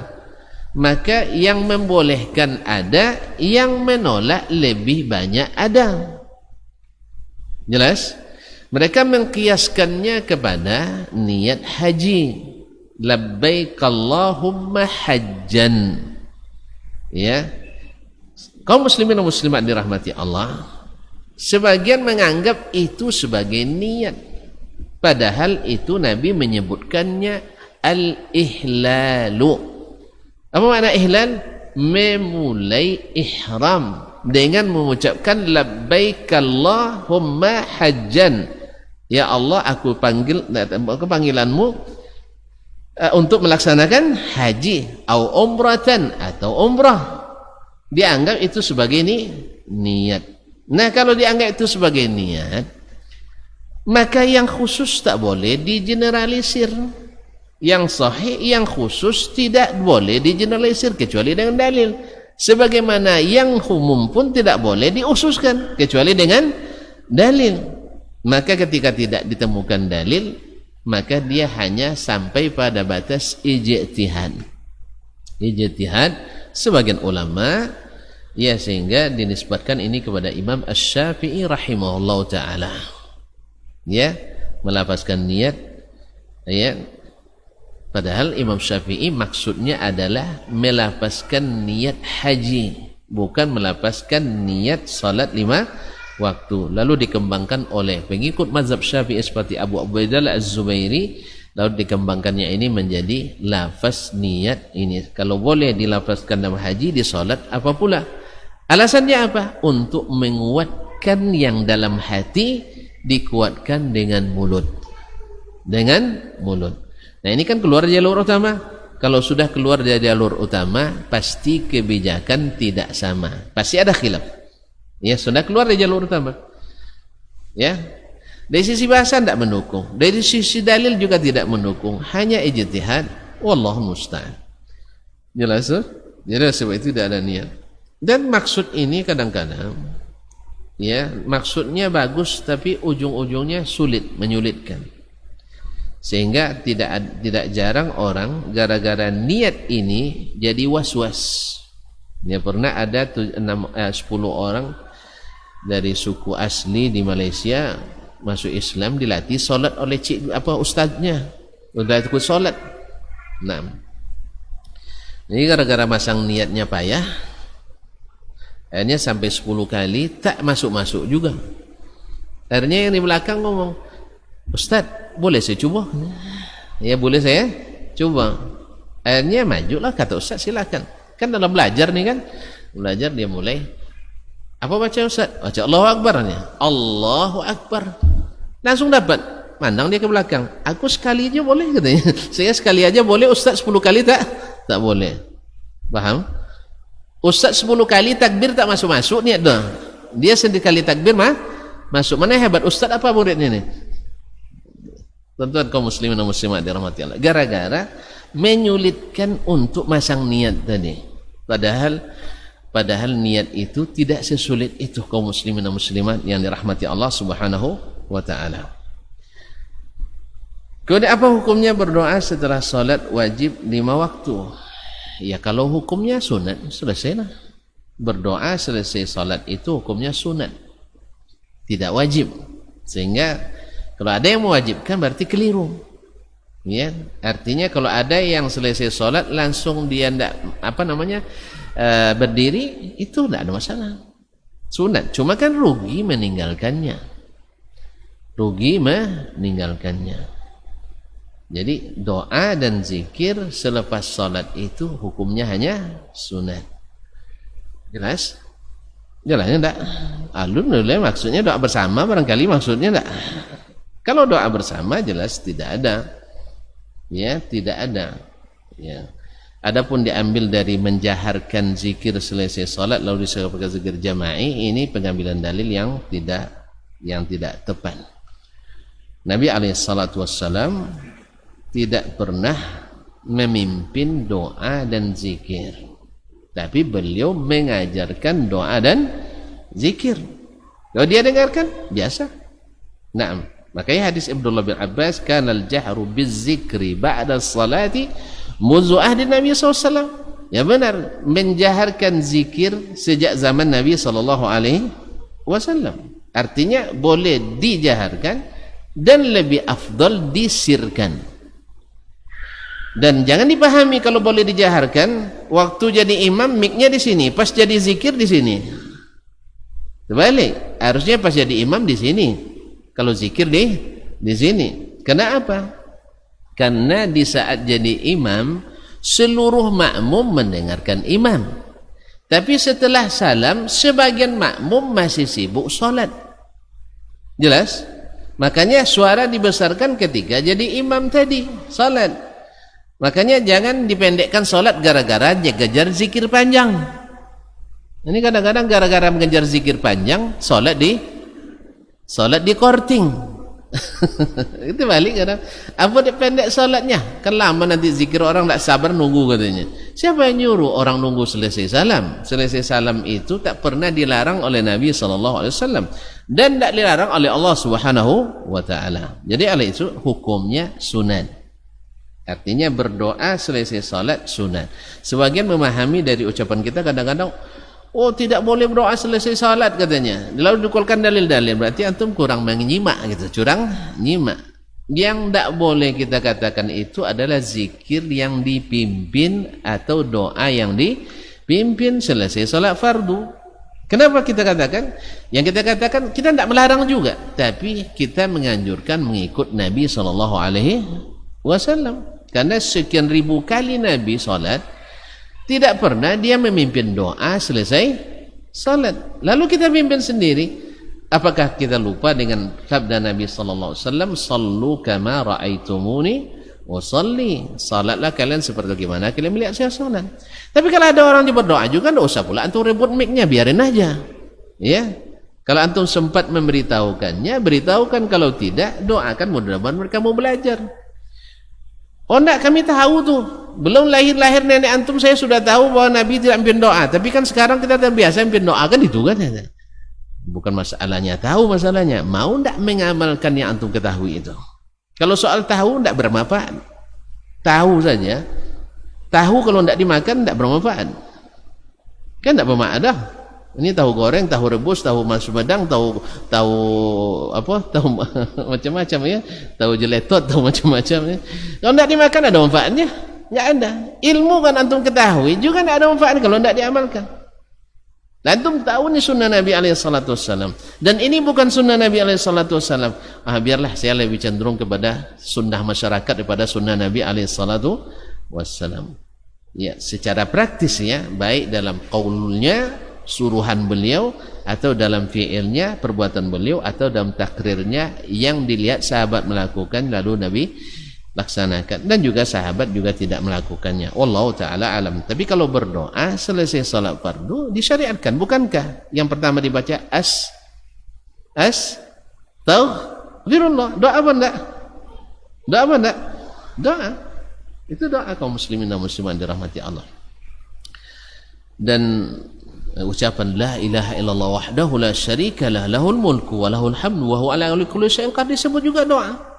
Itu juga doa. Bahkan Nabi nyebutnya sebaik-baik doa. Dalam hadis riwayat Imam Tirmizi dan Ahmad yang sahih bahwa Nabi SAW kata khairud du'a yaumi Arafah. Sebaik-baik doa pada hari Arafah. Wa khairud du'a qultuhu ana wan nabiyyuna min qabli la ilaha illallah wahdahu la syarikalah lahul mulku wa lahul hamdu wa huwa ala kulli syai'in qadir. Sebaik-baik doa itu doa pada hari Arafah. Dan sebaik-baik doa yang aku baca dan dibaca oleh para nabi sebelumku, la ilaha illallah wahdahu la syarikalah lahul mulku wa lahul hamdu wa huwa ala kulli syai'in qadir. Kita baca enggak lepas salat? Baca doa. Soal ngangkat tangan. Ngangkat tangan kaum muslimin dan muslimat yang dirahmati Allah. Mengangkat tangan berdoa berdasarkan dalil umum dibolehkan kapanpun dimanapun. Tetapi kebanyakan doa Nabi tanpa mengangkat tangan. Kebanyakan doa dan zikir Nabi tanpa mengangkat tangan. Masuk WC ada doanya enggak? Ada? Ngangkat tangan? Enggak. Nabi sedang khutbah, berdoa enggak? Berdoa? Ngangkat tangan? Enggak. Idul Fitri, Idul Adha, khutbah Jumat, enggak ada angkat tangan. Nabi berpidato, ya khutbah juga namanya, tapi enggak khutbah Jumat. Ada dia berdoa? Berdoa ngangkat tangan? Enggak. Nabi berdoa selesai salat, ngangkat tangan? Juga tidak. Oleh sebab itu, selesai salat, sunnahnya Nabi SAW yang senantiasa dilakukannya tidak ngangkat tangan. Jelas? Jelas itu? Tapi kalau ada nanti yang ngangkat tangan, Ya kita juga tidak pungkiri mungkin dia tidak mengkhususkan, sekali-kali dia berdoa selesai sholat, ya tidak apa-apa, tidak masalah. Tapi kalau dijadikan sebuah ritual yang mengharuskan setiap sholat harus mengangkat tangan berdoa, ini tidak ada dalilnya secara khusus dari Nabi alaihissalatu wassalam. Bahkan Nabi tak pernah mengangkat kedua tangannya berdoa selesai sholat fardu. Wa khairul hadi hadi Muhammadin sallallahu alaihi wasallam. Sebaik-baik hidayah itu petunjuk Nabi sallallahu alaihi wasallam. Oh, antum tak pandai berdoa, bukankah adab berdoa? Tahulah kita bahwa adab berdoa angkat tangan, betul itu. Itu berani antum bilang Nabi tidak beradab? Hah? Oh, enggak, Nabi kan tidak paham. Pahamnya berpaham kita berbeda. Subhanallah. Nabi tidak mengajarkan pemahaman ke sahabatnya. Hah? Nabi tidak paham apa yang dikatakan, sahabat tidak paham apa yang dikatakan Nabi. Paham? Alhamdulillah. Buktinya tidak ada sahabat bilang, "Bih, kan mengangkat doa kan wajib." Nah, kan tidak ada apa namanya, katakanlah protes atau usulan dari sahabat atau pertanyaan dari sahabat. Ya Rasulullah, bukankah adab berdoa kita mesti angkat tangan? Tapi tidak pernah kami lihat kau angkat tangan selesai sholat fardu. Tidak ada juga. Disinilah pentingnya kaum muslimin dan muslimat cinta dengan mengikuti Nabi alaihissalatu wassalam. Panjang juga itu jawabannya. Wallahu ta'ala alam wa sallallahu ala nabiyina Muhammadin wasallam. Mohon maaf dan terima kasih. Sampai jumpa kembali insyaallah ta'ala di bulan depannya. Cukup untuk melupakan kaji hari ini. Kalau ulang nanti kan dah lupa lagi kan. Baiklah kaum muslimin, terima kasih dan mohon maaf. Semoga Allah jadikan kita orang-orang yang senantiasa mencintai Nabi, memuliakan Nabi, menta'zim Nabi, bukan hanya pada derajat cinta secara fitrah, tapi cinta yang berisi iman, yang kita dahulukan dia daripada siapapun, dan kita ta'zim dia lebih dari siapapun. Semoga ini masuk ke dalam hati kita dan teraplikasi dalam amal nyata kita. Wallahu ta'ala alam wa sallallahu wasallam ala nabiyyina Muhammadin wa ala alihi wa sahbihi ajma'in. Wa subhanakallahumma bihamdik asyhadu an la ilaha illa ant astaghfiruka wa atubu ilaik. Wassalamu alaikum warahmatullahi wabarakatuh.